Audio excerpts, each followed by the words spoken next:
Un buen día tengan todos, mi nombre es el profesor Pablo Alarcón y el día de hoy vamos a hablar sobre el repaso de los dos primeros temas, sobre la comunicación y sobre el signo lingüístico, que también lo hemos abarcado en el tema de razonamiento verbal.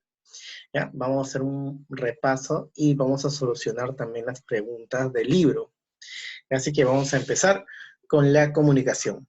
Bien, empecemos. Etimológicamente hablando, la comunicación es un vocablo que proviene del latín, un verbo, el verbo comunicare, que significa intercambiar, compartir, poner en común, hacer partícipe a otro de lo que uno tiene. Esto significa comunicare, o sea, lo que era la parte etimológica, comunicar. Pero vamos a tener una definición un poquito más adaptada a nuestros días. ¿Ya? No, es bueno saber de dónde proviene la palabra, pero vamos a poner una definición compacta. Comunicación es todo acto de compartir algo con alguien. Consiste en la transmisión de información. Me quedo con esta parte. Transmisión de información a través de signos naturales o artificiales entre los seres vivos. Eso quiere decir que todos los seres vivos lo presentan. Es un proceso continuo de todo ser vivo de intercambio de información. Profesor, ¿las plantas se comunican? Sí, tienen un sistema de comunicación. Los animales también. El ser humano, ni hablar. Entonces vamos a ver que todos los seres vivos, las bacterias, los hongos, todos van a poseer comunicación. Y dice que es un proceso continuo porque siempre vamos a estar comunicándonos. Todos los seres vivos desde que nacen hasta que mueren van a van a realizar el intercambio de información siempre. Entonces vamos a hacer algo que es posible de que la humanidad pueda subsistir gracias a la comunicación. Pues eh, los seres vivos vivimos en comunidad, vivimos en grupos. Entonces por eso la comunicación es muy importante para nuestra vida diaria. Me pregunta, profesor, ¿los animales sí poseen lenguaje? Ahí vamos a ver algo diferente. Tienen comunicación, pero vamos a ver que el lenguaje es exclusivamente el hombre, el ser humano. Eso lo vamos a ver en otro tema, que es el tema del lenguaje. Pero ahorita vamos a ver solamente lo que es comunicación.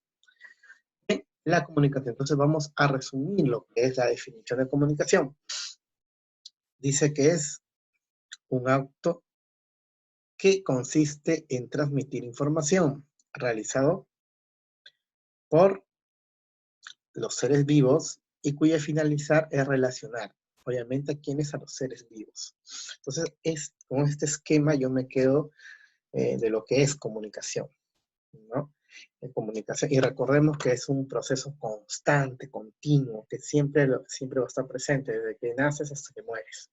Muy bien, es lo que podríamos decir que nos caracteriza a todo ser vivo, que es el sistema de comunicación que poseen. Cada ser vivo tiene su sistema de comunicación. Entonces la comunicación vamos a ver que se va a clasificar en dos, la comunicación humana y la comunicación no humana. Por eso la comunicación no humana tiene que ver con la comunicación de los demás seres, ¿no? Pero vamos a centrarnos más en la humana. Se clasifica en verbal y no verbal. La comunicación humana se va a clasificar en verbal y no verbal. Atentos a que la comunicación verbal va a emplear un código lingüístico, o sea, utilizamos el lenguaje. El mejor sistema de comunicación es el lenguaje.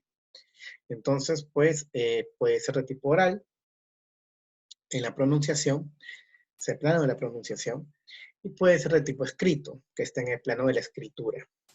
De las dos formas, porque las dos formas utilizadas se emplea el lenguaje. Ahora, en la comunicación no verbal, que los seres humanos también lo poseemos, lo realizamos, tiene que ver con nuestros sentidos, la función de relación, cómo nos relacionamos con nuestro medio, mediante, muy bien, los sentidos, claro, ¿no? El gusto, el tacto, el olfato, muy bien, la vista, ¿no? Entonces, vamos a ver señales, vamos a tener mímicas y también movimiento de nuestro cuerpo, ¿no? Los gestos, los colores, los sonidos, los sabores, los olores. Todo eso viene a ser la comunicación no verbal y que muchas veces acompaña a la comunicación verbal. Están de la mano, ¿sí? Están prácticamente, se da en un determinado proceso. Muy bien, ahora vamos a hablar de los elementos de la comunicación. Aquí es muy importante esta parte. Hay que saber reconocer los elementos de la comunicación. Tenemos por un lado al emisor, por otro lado al receptor. Recuerden que el emisor envía un mensaje hacia el receptor y ese mensaje lo va a enviar mediante un canal. Para que el emisor y el receptor se puedan entender el mensaje,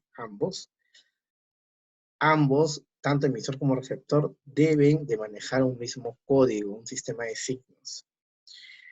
Y justamente el mensaje también tiene que ver con el tema de que se va a abordar.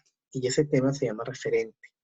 Y está inmerso en un contexto determinado o situación. Entonces tenemos acá todos los elementos de la comunicación. El emisor. Empezamos con el emisor. Persona que envía el mensaje. Su función es codificar. Selecciona los signos del código, estructura el mensaje y lo introduce en el canal. O sea, el emisor va a ser quien va a elaborar el mensaje, lo va a codificar y lo va a emitir. Esa es su función del emisor, ¿sí? Enviar el mensaje. Pero, en términos más técnicos, tenemos que ponerlo codificar. Codifica. ¿Sí? El emisor codifica. Mientras que el receptor, muy bien, el receptor recepciona, claro, está bien. La persona a quien va a dirigir el mensaje y su función es decodificar, no solamente recepcionar, sino también interpretar el mensaje. No solamente recibir el mensaje, sino también poder interpretar el mensaje. Y eso se llama, el proceso se llama decodificar. Entonces, el receptor decodifica el mensaje enviado por el emisor. Bien, hasta ahí vamos muy bien. Vamos con el mensaje. El mensaje es la idea transmitida, un contenido que adopta una forma o estructura determinada. Es toda información emitida por el emisor, o sea, el mensaje va a ser toda la información que el emisor va a emitir. ¿Ya? Es todo lo que dice. Por ejemplo, si es que Pedro le dice a María, te quiero mucho. El mensaje va a ser te quiero mucho. Hay mensajes que son cortos y mensajes que son muy largos. Entonces, pero todo lo que va a manifestar va a ser el mensaje. ¿Está bien? Eso es lo que debemos entender. El mensaje es toda información emitida por el emisor. Muy bien. Ahora, el canal. El canal, acá sí me detengo un poco más porque el canal sí tenemos que hacer una aclaración. El canal viene a ser el soporte físico o material del mensaje. A través del canal, el mensaje viaja desde el emisor hacia el receptor, cruzando el tiempo y el espacio. Ya, me detengo acá, dice soporte físico. Entonces la parte física va a ser el canal. Pero acá coloco una nota muy interesante porque necesito que es clave, porque estas preguntitas vienen exámenes de admisión. Dice, por ejemplo, si la comunicación es oral, sin ningún acompañamiento de algún instrumento, el canal será las ondas sonoras. Ah, muy sencillo, les explico. Cuando hay una comunicación de tipo oral, por ejemplo, Juan le dice, hola Pedro. Muy bien, tenemos una comunicación de tipo oral. El canal va a ser las ondas sonoras, porque la comunicación es oral y no está utilizando ningún instrumento. Pero, si la comunicación es oral y utiliza un instrumento, ¿cuál sería el canal? Muy bien, el instrumento. Por ejemplo, en el mismo ejemplo, Juan le dice, hola a Pedro. Hola, ¿cómo estás? A Pedro. Hola, ¿qué tal? ¿No? Como lo dije.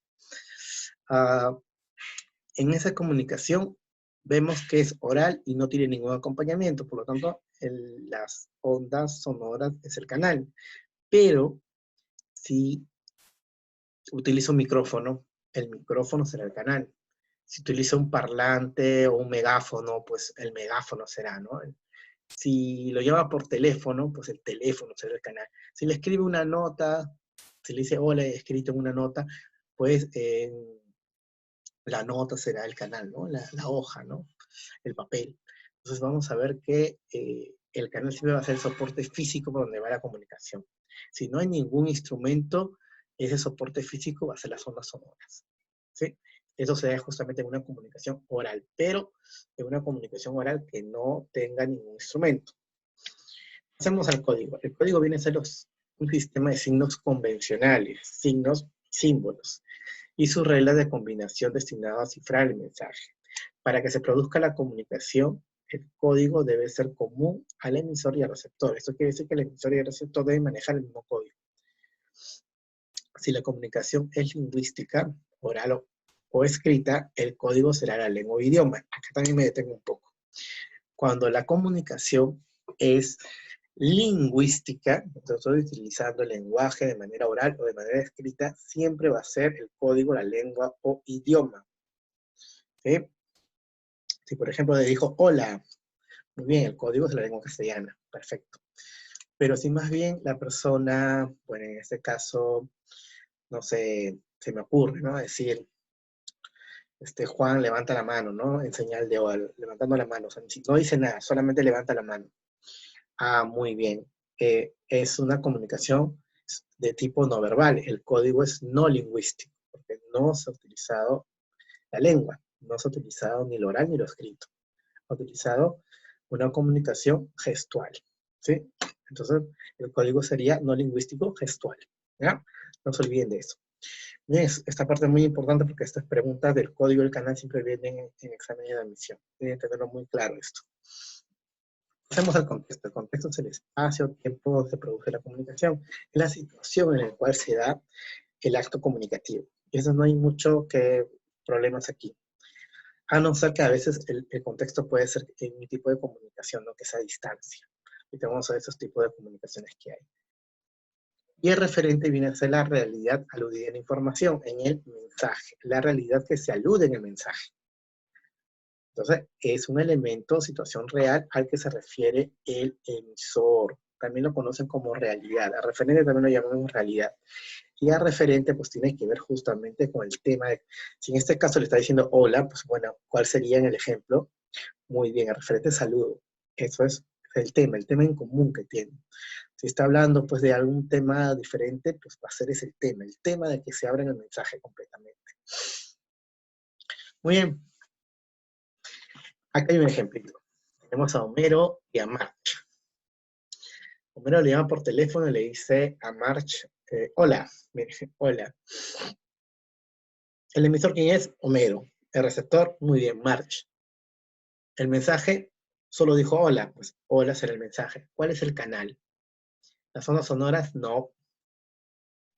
Estamos usando un instrumento. ¿Cuál es? Muy bien, el teléfono. El teléfono sería el canal. Perfecto. El código, muy bien, utilizó la palabra hola. Hola viene a ser en lengua. ¿En qué lengua está? Claro, en lengua castellana. Entonces, castellano. Si hubiera dicho hello, pues sería código lengua inglesa. Si hubiera sido konnichiwa, lengua japonés, ¿no? Código japonés. Pero en este caso ha puesto hola en castellano. Entonces, el código va a ser el castellano, porque el código es lingüístico. Si es lingüístico, tiene que ser castellano. Debemos especificar un poquito. En primaria de repente no especificaban, pero ahorita en secundaria tenemos que especificar, ¿sí? El código. El contexto es indeterminado porque, bueno, sabemos que Marcia está en su casa, pero Homero está en otro lugar, ¿no? No sabemos, no se puede visualizar dónde está, porque es una comunicación a distancia. No comparten ni el emisor ni el receptor el mismo contexto. Lo vamos a ver ahora con los tipos de comunicación. Y también, pues, el referente o la realidad, ¿no? De que, muy bien, facilito. Saludo. Le llamó para saludarla. Y mire la cara de March. Bueno, chicos, es un breve ejemplo que he puesto acá en esta diapositiva para que puedan reconocer los elementos de la comunicación. Ahora vamos a hablar de otros elementos que van a influir en la comunicación de manera positiva o negativa. En este caso va a influir en algo negativo. El ruido. El ruido es un factor de degradación. Es toda aquella interferencia que altera la comunicación y puede estar en cualquier elemento de la comunicación, no solamente en el contexto. puede estar el ruido en el emisor, en el código, en el canal. En el canal, pues cuando se va la señal, no se distorsiona. Por ejemplo, si Pedro conversa con María, ¿no? Y justo en ese momento la señal se le fue. El problema no está en Pedro ni en María, el problema está en la señal, o sea, el canal tuvo el problema. Si el profesor está explicando en una clase y ahí empezó una bulla enorme afuera y, eh, e impide que se pueda realizar bien la clase, el problema está en el contexto. El contexto tenía el problema. No tenía el problema en el emisor ni el receptor, sino en el contexto. El ruido va a estar siempre en cualquier eh, elemento de la comunicación. Y tenemos que tener en cuenta que en comunicación ruido viene a ser la interferencia.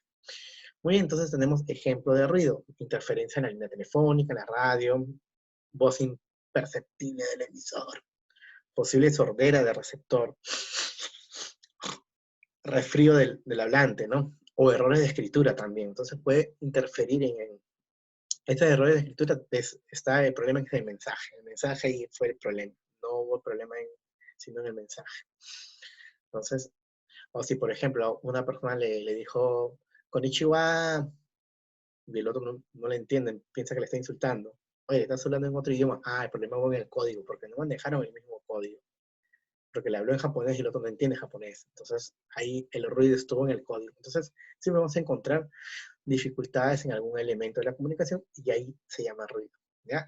Interfiere en la comunicación, pero es algo negativo.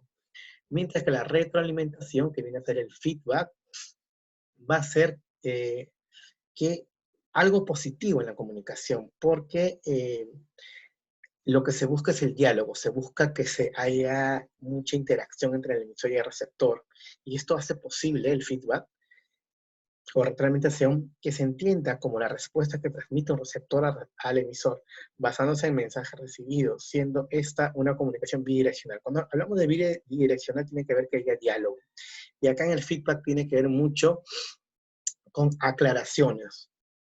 Puedo aclarar algún mensaje que no se ha entendido bien, o puedo corregir si es que en algún momento me he equivocado. Eso se puede hacer, sí se puede hacer, gracias a la retroalimentación. ¿Sí? La redundancia. La redundancia viene a ser la reiteración que se hace para que yo como emisor me asegure que mi mensaje ha llegado bien. Lo voy a reiterar y los profesores mucho lo hacemos, reiterar. El profesor está repitiendo una y otra vez, para que se te quede, para que lo recepciones una y otra y otra y otra vez, ¿no? Eso se llama redundancia. Pero la redundancia también es buena. ¿Buena en qué sentido? Buena, ¿por qué? Porque hace que yo me asegure como emisor que mi receptor ha entendido el mensaje. Y hay muchos ejemplos de redundancia.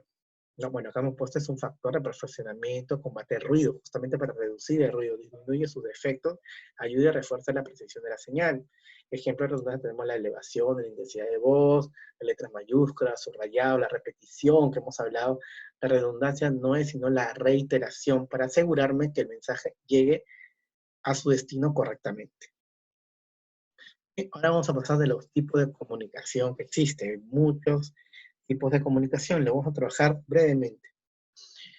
Por el código tenemos la comunicación lingüística, que viene a ser el uso del lenguaje, sea oral o sea escrito. Por ejemplo, una canción, una lectura. La no lingüística, que corresponde a los sonidos, los olores, los sabores, los gestos, las señales, los símbolos. Puede ser una señal de humo, me indica algo, me comunica algo, las huellas en la playa también, ¿no? Pero acá no interviene el lenguaje. En la lingüística, pues sí interviene el lenguaje. Por el tipo de receptor tenemos la intrapersonal, una comunicación con uno mismo. Por ejemplo, un monólogo, una persona que habla consigo mismo, cuando exteriorizamos nuestro pensamiento. Y la interpersonal es cuando nos comunicamos con los demás, con el otro. Por ejemplo, en una conversación. Por el contexto, aquí, ya lo había mencionado, la comunicación puede ser próxima o directa, o a distancia o indirecta. Esto quiere decir que vamos a ver si es que en el contexto se encuentran los dos, el emisor y el receptor. Si es próximo o directo es porque el emisor y el receptor comparten el mismo contexto, están en el mismo lugar. Por ejemplo, un sacerdote dando una misa ante los feligreses. Tenemos claramente que ahí va a ser el contexto de la iglesia, la parroquia, ¿no? mientras que el emisor y el receptor se encuentran en diferentes contextos. Ahí va a ser a distancia o indirecta. Una llamada por teléfono, por ejemplo, de Homero con March, cuando le llamó por teléfono, vimos que estaban en diferentes lugares. No están en el mismo contexto. A eso se llama comunicación a distancia.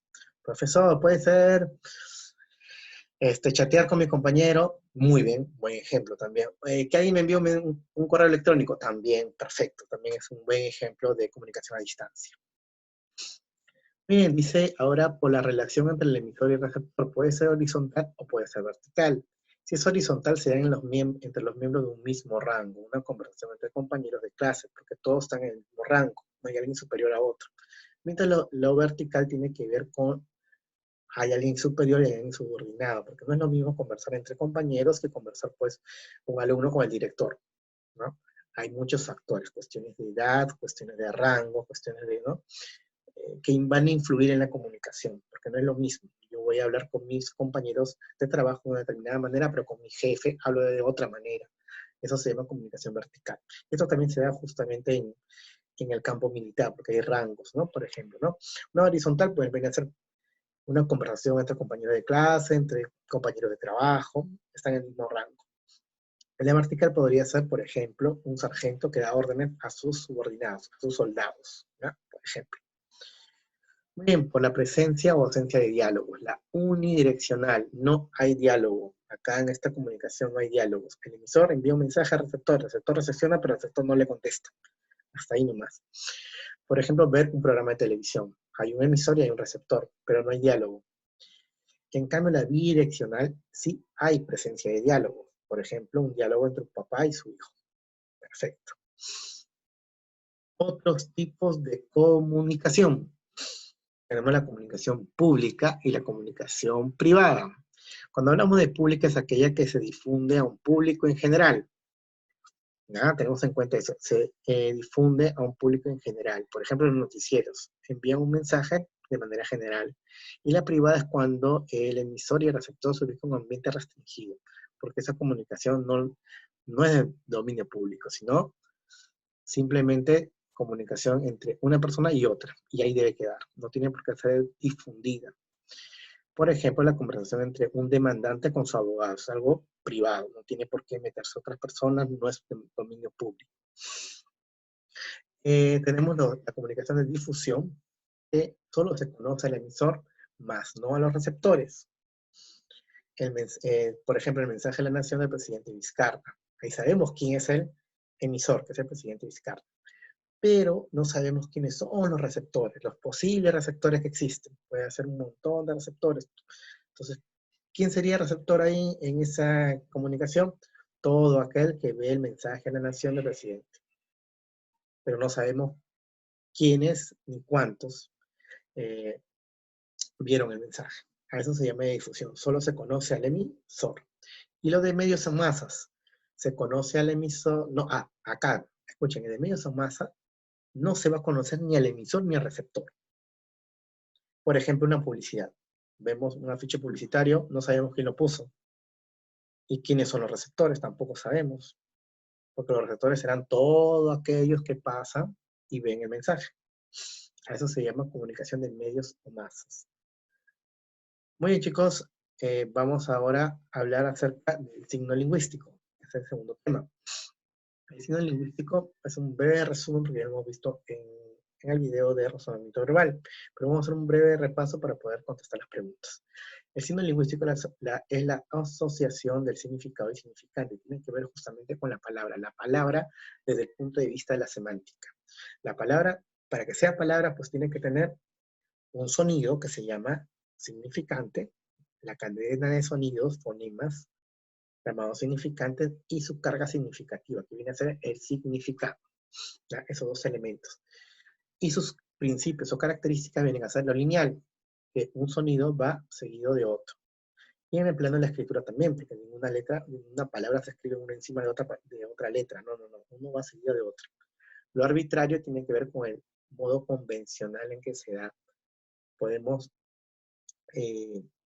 Aquí podemos darnos cuenta que para un significado pueden existir diferentes significantes según la lengua en la que se encuentra.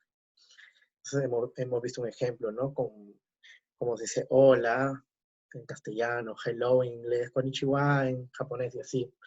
No siempre se va a decir lo mismo. Lo mismo en RB puse un ejemplo con casa, ¿no? Tengo casa, tengo shobo en chipibo, tengo house en inglés, tengo was en quechua y así, ¿no? Entonces vamos a ver que eso viene a ser que la palabra es arbitraria, porque va a variar de acuerdo a la lengua que se encuentre. Es articulado o doblemente articulado o biarticulado porque se puede dividir en unidades más pequeñas. Por ejemplo, la palabra lo puedo dividir en morfemas y puedo dividirlo también en fonemas. Hay dos articulaciones. Es biplánico porque tiene dos planos, plano del significando y plano del significante. Recordemos que cosa era inmutable, que las palabras no cambian, a nivel sincrónico no cambia, pero a la vez es mutable, porque cambia con un largo periodo. A nivel diacrónico sí cambia, porque pasa muchos ciclos para que pueda cambiar la palabra. Bien, entonces ahora sí vamos a resolver las preguntas de su libro. Bien, vamos a responder la primera pregunta. Dice, se define como la imagen acústica, ya está resuelta, es el significante. Imagen acústica, significante. Dice, es la unidad que se forma de la asociación psíquica, significado y significante, sino lingüístico, la de Nani. 3. El elemento del signo lingüístico presente en el plano del contenido. Plano del contenido es significado. 4. El significante es el elemento del signo lingüístico presente en el plano de la expresión. Significante plano de la expresión. No es un principio del signo lingüístico, facilito, no está dentro. Muy bien, ¿lo viste? Universal. Universal no es un principio del signo lingüístico. Señala la alternativa que presenta un principio del signo lingüístico. La respuesta es, muy bien, es doblemente articulado. Esa es la respuesta. Vamos con la pregunta 7. En la pregunta 7 dice, se entiende como secuencia de sonidos de cadena significante. Del signo lingüístico se da un eje diacrónico. Diacronismo diacrónico que va de varios siglos. ¿Cómo se llama? Muy bien. Mutabilidad, la E de enano. 9. El proceso se realiza a través del tiempo. Eso se llama diacrónico.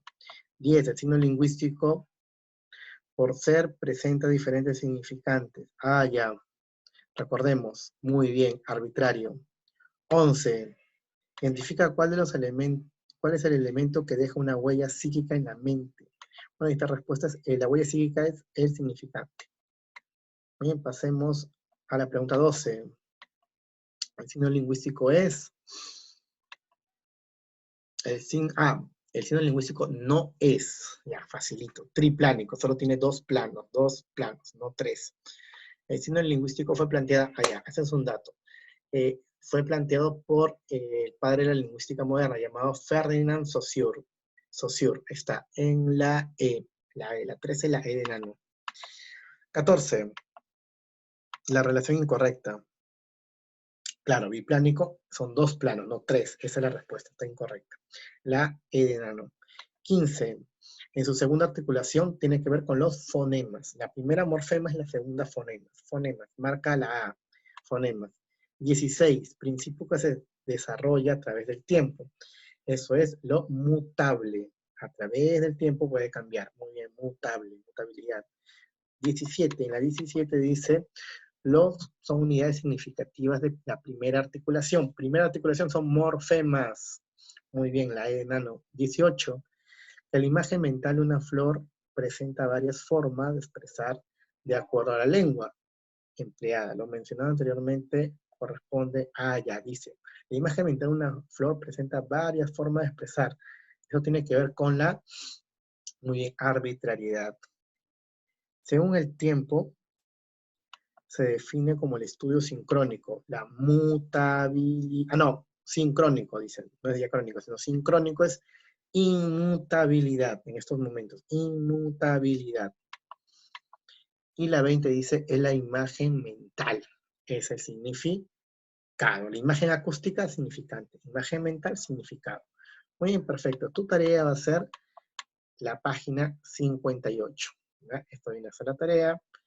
Lo pueden realizar en el mismo libro, los que no, los que ya tienen, los que no, pues en la plataforma está completamente el libro, se lo está enviando. Bueno, eso ha sido todo por el día de hoy. Nos vemos la próxima clase. Gracias.